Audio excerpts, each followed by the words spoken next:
Hi, it is JIT UA Courses, and welcome to lesson number 10 of the .NET Developer series, in which we will cover the most relevant topics to become a .NET developer. So hit the subscribe button and bell to see new videos on our channel. Okay, let's go.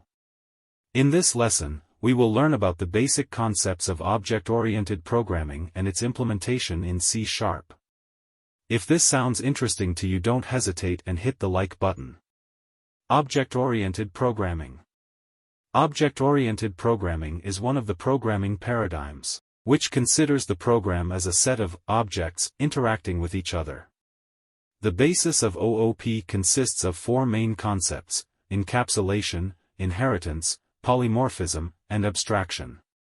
One of the advantages of OOP is the better modularity of the software. 1,000 functions of the procedural language can be replaced in OOP by several dozen classes with their own methods.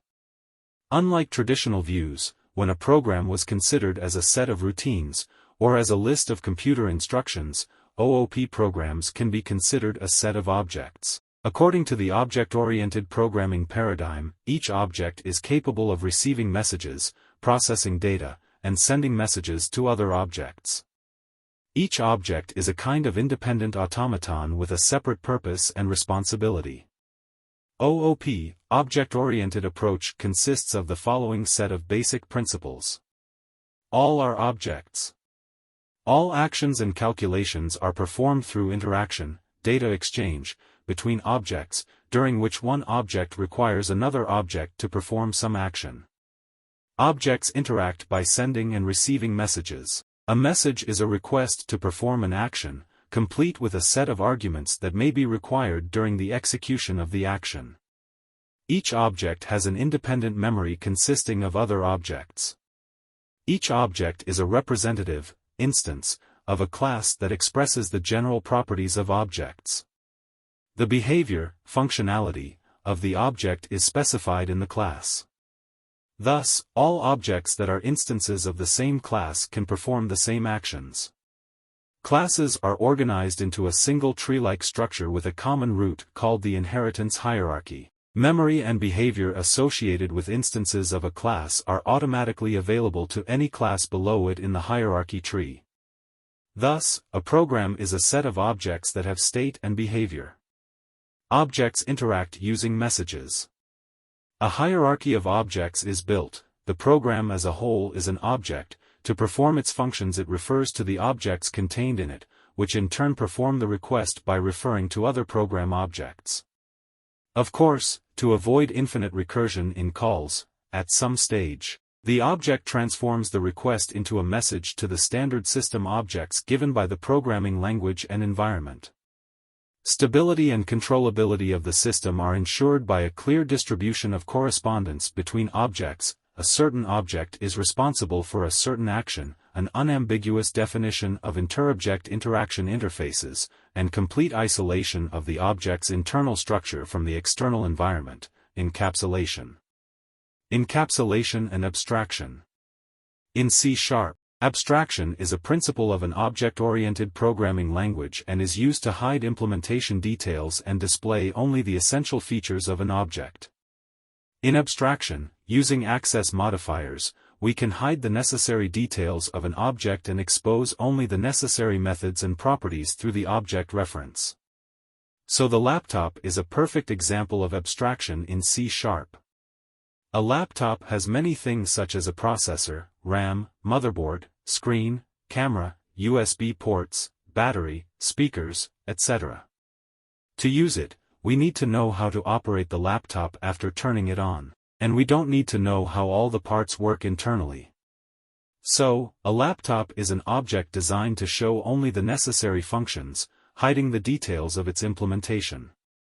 In object-oriented programming, a class is a perfect example of abstraction. In C# we can create a class with required methods and properties and provide only required methods and properties using access modifiers based on our requirements. A class has properties and methods with public or private access modifiers to achieve abstraction functionality by hiding and exposing some methods and properties based on our requirements. Thus, the public modifier allows access to defined fields, properties, and methods outside the class. The private modifier hides or restricts access to required fields, properties, and methods outside the class. In C#, encapsulation is the process of linking data and functions on this data into a single block. In C#, a class is an example of encapsulation because it combines different types of data, fields, properties, and functions, methods, into a single unit. Generally, in C#, encapsulation is used to prevent accidental modification of code, data, by external functions. In C#, by defining class fields with properties, we can protect data from accidental corruption. If we define the fields of a class with properties, the encapsulated class will not allow us to access the fields directly. Instead, we need to use getter and setter functions to read or write data as per our requirements. Below is an example of defining an encapsulation class using properties with get and set accessors. Here's how you can use encapsulation in the C# programming language to bind data and functions into a single unit, protecting the data from accidental corruption. Abstraction is used to hide unwanted data and show only necessary properties and methods. Encapsulation combines data and functions into a single block so that third-party users, other classes and their methods, cannot directly access them. Inheritance. In C#, inheritance is one of the core concepts of object-oriented programming and is used to inherit properties from one base class to another child class. Inheritance will allow us to create a new class by inheriting properties from other classes to reuse, extend, and modify the behavior of other class members to suit our requirements. In C# inheritance, the class whose members are inherited is called the base parent class, and the class that inherits the members of the base parent class is called the derived child class. By default, all classes inherit from the base object class, even if we don't explicitly set inheritance. Therefore, classes, in addition to their own methods, will also have methods of the object class, toString, equals, getHashCode, and getType. We studied this in previous lessons. All classes can be inherited by default. However, there are some limitations. Multiple, from several parents at the same time, inheritance is not supported. A class can inherit from only one class. When creating a derived child class, the access type of the base class must be taken into account. The access type of the derived class must be the same as that of the base class, or more strict, closed. Yes, if our base class has access type internal, then the derived class can have access type internal or private, but not public. However, it should also be taken into account that if the base and derived class are in different assemblies, projects, then in this case the derived class can be inherited only from the class that has the public modifier. If the declaration class is with the modifier sealed, then it is not possible to inherit and create child classes from this class. It is not possible to inherit a class from a static class. In C#, keyword base is useful for accessing base class members, such as properties, methods, etc., in a derived class. Using the base keyword, we can call a base class method that has been overridden by another method in the derived class, and we can specify which base class constructor should be called and the derived class is instantiated. In C#, the base keyword is only allowed to be used in an instance method, constructor, or accessor of an instance property, and it throws an error if we try to use the base keyword in a static method. Polymorphism. In C#, polymorphism means the ability to take more than one form, implementation, and it is one of the core concepts of object-oriented programming after encapsulation and inheritance. Generally, polymorphism is a combination of two words, poly, and another word, morph. Here poly means multiplicity and morphs means forms, so polymorphism means many forms. In C#, polymorphism allows classes to implement different methods called by the same name. It also provides the ability to call methods of a derived class through a reference to the base class during program execution. There are two different types of polymorphisms in C#. Compile-time polymorphism. Runtime polymorphism. C# compile-time polymorphism. In C#, compile-time polymorphism means defining multiple methods with the same name but different parameters. Using compile-time polymorphism, we can perform different tasks with the same method name by passing different parameters. In C#, compile-time polymorphism can be achieved through method overloading and is also called early or static binding. C# runtime polymorphism.